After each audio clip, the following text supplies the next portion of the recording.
नमस्कार। देश की तमाम फटाफट खबरों में आपका स्वागत है। खबरों के लिए आपसे निवेदन कि यदि आपने हमारे चैनल को सब्सक्राइब नहीं किया है तो कृपया करके आपके अपने चैनल को सब्सक्राइब करना ना भूलें। आप सब्सक्राइब करते हैं तो हमें हिम्मत होती है सही और सच्ची खबरें आप तक पहुंचाने की, वरना मीडिया किस तरह की खबरें आपको पहुंचा रहा है वह आपको पता भी नहीं। क्या आपको मीडिया ने बताया कि भ्रष्टाचार के मामले में भारत देश की कई देशों की सूची में निचले पायदान पर पहुंच गया है, यानी भारत में भ्रष्टाचार बढ़ा है। ये हम नहीं कह रहे, ये एक रिपोर्ट आई है उसके अनुसार हम कह रहे हैं। रिपोर्ट किस तरह से होती है, क्या होती है, इस पर भी हम नहीं कहते, लेकिन रिपोर्ट में आया है कि भारत में भ्रष्टाचार बढ़ा है और भारत भ्रष्टाचार के मामले में और भी निचले पायदान पर पहुंच गया है।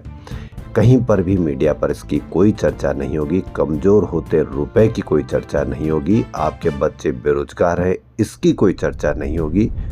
किसकी चर्चा हो रही है, किसकी चर्चा होगी, यह अब आप डिसाइड नहीं करेंगे, मीडिया डिसाइड करेगा कि किसकी चर्चा होनी चाहिए, क्योंकि मीडिया ने बहुत मेहनत की है इन सभी बातों को दबाने की, रोजगार की, महंगाई की, महंगी शिक्षा की। इसलिए अब आप चाहकर भी बहुत कुछ नहीं कर सकते। तो क्या है आज की बड़ी खबर? कांग्रेस सांसद प्रियंका गांधी वाड्रा ने कहा कि मुझे नहीं पता है कि वह निर्मला सीतारमण किस ग्रह पर रह रही है। वे कह रही है कि महंगाई नहीं है, बेरोजगारी नहीं बढ़ी, कीमतों में कोई बढ़ोतरी नहीं हुई है। प्रियंका गांधी का ये बयान वित्त मंत्री निर्मला सीतारमण के मंगलवार को संसद में दिए बयान पर आया है, जिसमें उन्होंने कहा कि भारत में यूपीए सरकार की तुलना में पीएम मोदी की सरकार में महंगाई काफी कम है। इसको आप किस नज़र से देखते हैं, इस पर भी आप अवश्य कमेंट करें। सिख दंगा केस में दिल्ली की अदालत ने बुधवार पूर्व कांग्रेस सांसद सज्जन कुमार को दोषी करार दिया। राउ जमीनी कोर्ट 18 फरवरी को सजा सुनाएगी।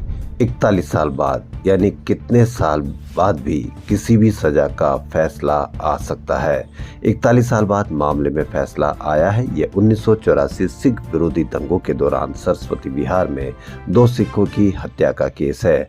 दरअसल 1 नवंबर को 1984 में पश्चिमी दिल्ली के राजनगर पार्ट 1 में सरदार जसवंत सिंह और उनके बेटे तरुण दीप सिंह की हत्या कर दी गई थी।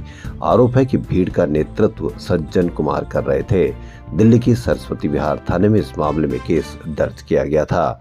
इससे पहले दिसंबर 2018 में दिल्ली हाई कोर्ट की डबल बेंच ने सज्जन कुमार को दोषी ठहराया और उम्र कैद की सजा सुनाई थी। उन्हें हिंसा कराने और दंगा भड़काने का दोषी पाया गया था।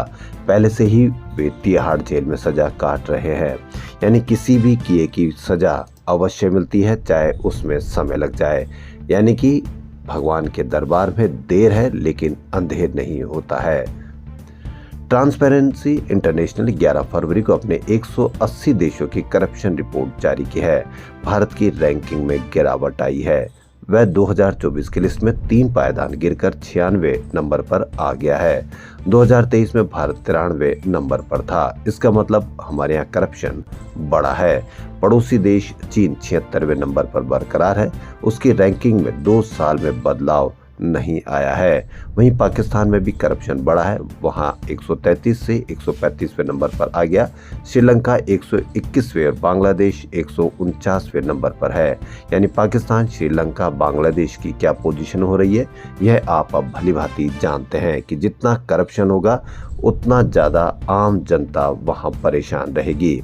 डेनमार्क पहले नंबर पर बना हुआ है, वहां सबसे कम भ्रष्टाचार है। फिनलैंड दूसरे और सिंगापुर तीसरे नंबर पर है, जबकि साउथ सुडान 180 देशों में सबसे करप्ट देश है। यह रैंकिंग जारी की गई है। रैंकिंग में 1 नंबर पर रहने वाले देश में कम भ्रष्टाचार है और 180वें नंबर पर रहने वाले देश में सबसे ज़्यादा भ्रष्टाचार है। वहीं 2005 से 2013 तक यूपीए की सरकार और मौजूदा एनडीए सरकार की तुलना की जाए तो उस दौरान भारत 70वें और 72वें स्थान पर था। अयोध्या में रामलला मंदिर के मुख्य पुजारी आचार्य सत्येंद्र दास का 80 साल की उम्र में निधन हो गया। बुधवार सुबह यानी आज 7 बजे लखनऊ पीजीआई में उन्होंने आखिरी सांस ली। 3 फरवरी को ब्रेन हेमरेज के बाद उनको अयोध्या से लखनऊ रेफर किया गया था। आचार्य सत्येंद्र दास का पार्थिव शरीर अयोध्या के सत्यधाम गोपाल मंदिर आश्रम में अंतिम दर्शनों के लिए रखा गया है। आचार्य सत्येंद्र दास को कल यानी 13 फरवरी को दोपहर 12 बजे जल समाधि दी जाएगी। त्रिवेणी के तट पर आज माघ पूर्णिमा स्नान पर्व के लिए श्रद्धालुओं और पर्यटकों का भारी भीड़ है। मेला क्षेत्र में वाहनों की एंट्री रोक दी गई है और प्रशासन ने क्राउड मैनेजमेंट के लिए विशेष रणनीति तैयार की है। श्रद्धालु गंगा तट पर डुबकी लगा रहे हैं। महाकुंभ में माघ पूर्णिमा का स्नान जारी है। संगम से 15 किलोमीटर तक चारों तरफ श्रद्धालुओं की भीड़ है। प्रयागराज जाने वाले रास्तों में भीषण जाम के बाद ट्रैफिक प्लान में बदलाव किया गया है। शहर में वाहनों की एंट्री बंद है, यानी कि मेला क्षेत्र में भी अब कोई वाहन नहीं चलेगा। ऐसे में श्रद्धालुओं को संगम तक पहुंचने के लिए 8 से 10 किलोमीटर तक पैदल चलना पड़ रहा है।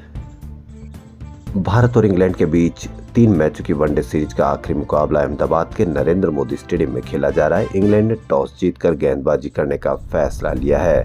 भारतीय टीम ने जब तक हमारे समाचार प्रसारित हुए रिकॉर्ड हुए जब तक 16 ओवर में 1 विकेट पर 97 रन बना लिए हैं। शुभमन गिल और विराट कोहली क्रीज पर हैं। दोनों 50 पार्टनरशिप कर चुके हैं और रोहित शर्मा 1 रन बनाकर आउट हुए। उन्हें मार्क वुड ने विकेट कीपर फिल साल्ट के हाथों कैच कराया। भारत ने सीरीज में 2-0 की अजय बढ़त बना ली है। ऐसे में मुकाबला 19 फरवरी से शुरू हो रही चैंपियंस ट्रॉफी के लिहाज से अहम है। इसमें कप्तान रोहित शर्मा अपनी परफेक्ट टीम के कॉम्बिनेशन की तलाश करेंगे। खबरों में फिलहाल इतना ही। यदि आपको हमारा चैनल पसंद आए तो पुनः एक बार आपसे निवेदन, आप उन चैनलों को बढ़ावा दें जिनमें आपके बच्चों के रोजगार, बेरोजगारी, कमजोर होते रुपए या ऐसी कोई समस्या जो आपसे संबंधित है उसके बारे में विचार किया जाए या उसके बारे में समाचार हो। तो पुनः आपसे निवेदन एक बार पुनः कि आपके अपने चैनल को सब्सक्राइब करना ना भूलें। धन्यवाद।